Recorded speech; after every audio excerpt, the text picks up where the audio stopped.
He picked up the woman, threw her into the cabin, closed the door, and started the boat. He heard a noise and rushed to check the cabin, but the woman just wanted to stay in this paradise and didn't want to leave. He used something to plug the leak, but it didn't work. The woman jumped into the sea with her luggage and swam toward the shore. He jumped into the sea before the boat sank. He caught up with the stranger and scolded her. The boat he had built alone was sunk to the bottom of the sea by her. After he reached shore, he turned on the wind turbine and closed all the doors and windows. He left the stranger on the beach without a second thought. The woman lay down to sleep on the seaside promenade. After waking up in the morning, he first fertilized the crops in the garden. The woman followed him and begged him to take her in. He ignored her and returned to the workshop to rebuild the ship. After completing the propeller, he returned to the house to adjust the ship's blueprints.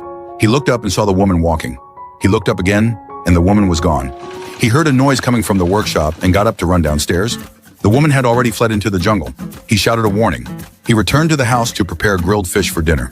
When he went down to the cellar to fetch wine, the woman closed the cellar door. He tried to break down the door by force. She moved the table over to block the door and ate the grilled fish he had just prepared. He walked to the wall, escaped from the cellar through the ventilation shaft, and quietly crept into the kitchen behind her. She stood up and ran away, and they circled around the table. She picked up a water cup and threw it at him.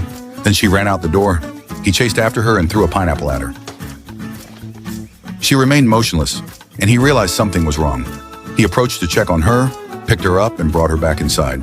She opened her eyes, and he returned inside to fetch water. She lay down and pretended to faint before he returned. He helped her up to drink water.